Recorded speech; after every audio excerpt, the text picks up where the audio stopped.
All right, y'all, Rickey Smiley Morning Show. Hey, the time right now is 14 minutes after the hour, y'all. Hey, I never seen anything like this. I don't know if we just getting used to the new normal.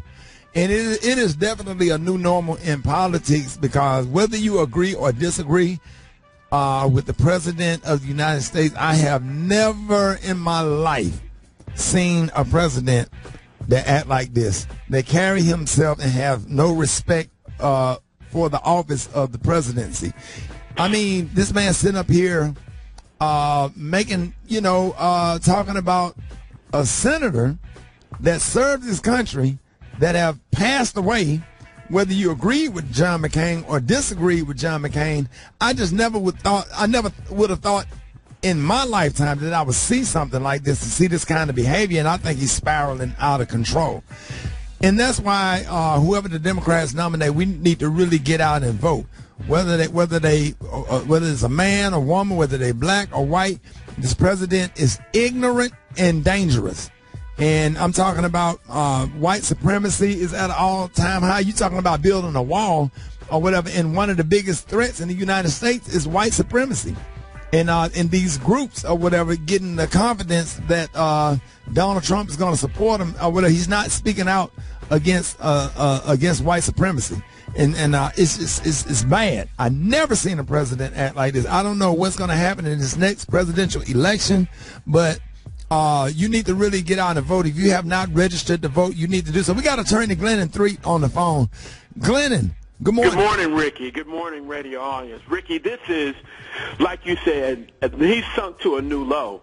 But it shows that the campaign has started in earnest, because this is exactly what he did back in 2015 when he first made the comments about Senator McCain, who at that time was still alive and was able to defend himself, and said that if he was a war hero, he wouldn't have been captured. But the president is testing his base. It's a litmus test to the base, and he wants to see how low he can sink before the rest of the Republicans refuse to go down there with him. Now, fortunately, one of the Republican senators, I think it was Isaacson from Georgia, came out and said that he was disparaged by it, and I was pleasantly surprised that finally Lindsey Graham, who I thought had completely abandoned any sense of self-respect and loyalty to his deceased friend, finally said that he wished that the president had made those comments, which was a lukewarm response. But still, I mean, this is reminiscent of the president's comments to the Gold Star family when the father, Mr. Khan, I think it was, asked the president if he'd ever read the Constitution. But I believe this really is the start of the 2020 campaign in earnest for the president. That's what I think this represents. Glennon, talk about white supremacy here for a second. When this man over here in New Zealand killed 50-plus people, or I don't know if it's 50 or 50-plus people, and he quoted Donald Trump.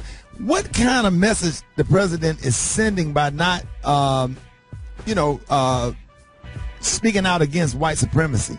What the president is showing, Rickey, is how institutionalized white supremacy is in the United States.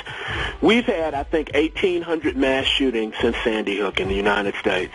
In Australia, they had one mass shooting. They changed gun laws. New Zealand had one mass shooting. Within a week, they're banning semi-automatic weapons. We don't have the political will to do that in our country because of the institutionalized white supremacy in organizations that exemplify it through their policies like the NRA. And so our politicians are afraid to fight against the institutionalized racism in our society through these sort of lobbying organizations because they're afraid of the political ramifications. And I think it shows what happens when you have a government where institutionalized racism isn't as powerful. They can make changes to benefit the people, and our government's incapable of doing that because of the institutionalization of white supremacy. That's my take on that. Hey, Glenn, I was going to call you last night and ask you a question. And the question is, I said, well, I'll just save it for the, when you come on the show this morning. Should they get rid of the Electoral College? And if so, how and why? Well, the Electoral College, see, Rickey, people forget the historical antecedents of the Electoral College. That was part of the same bargain that involved the 3/5 counting for freed slaves. It was done to give disproportionate political power to smaller states that were small in populations. And so what happens now is that the Electoral College can be manipulated so that people can lose the popular vote and still be elected president. And so that changes the way they campaign. It's another example of this. The United States Senate is another perfect example. You have a United States Senator from Montana that represents 800,000 people and a United States Senator from California that represents probably 80 million people.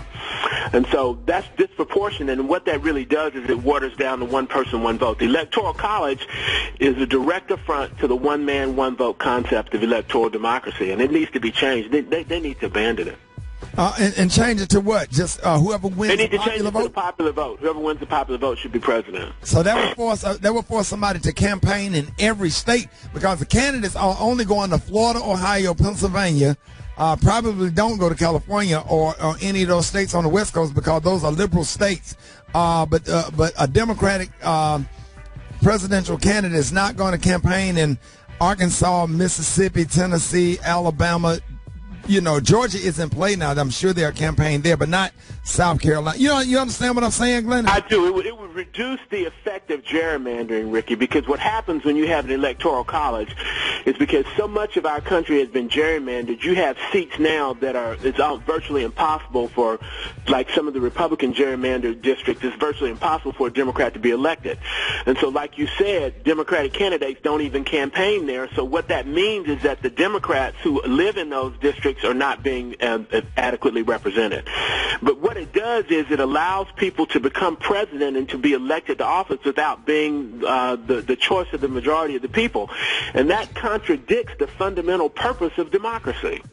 And for those that don't know what gerrymandering is, real quick, give them the definition of gerrymandering. What gerrymandering does is, Ricky, and that's why this controversy of the census is so important going into 2020.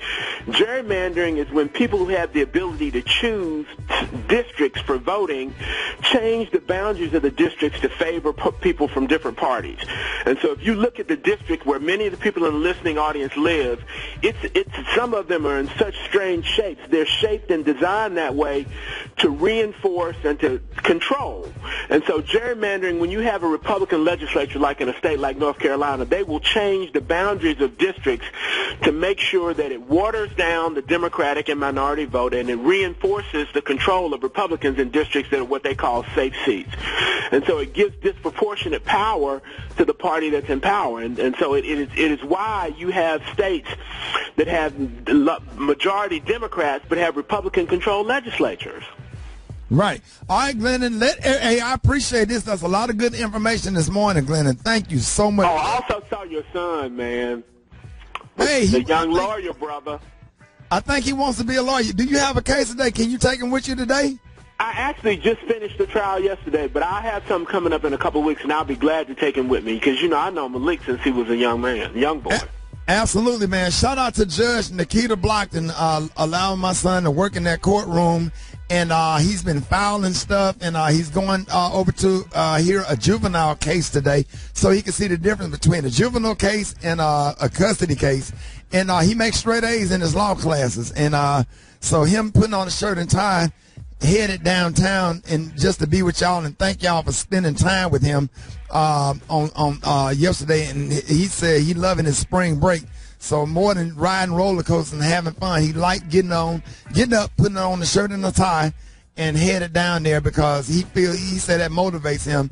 And thank you for being not only a big brother and a mentor to me, thank you for the love that you're displaying towards my son. I really appreciate you, Glennon. I know you do, Rick, and I love you too, brother. Y'all take care, and listening audience, have a wonderful day. Roll Tide, Glennon. Yes, sir.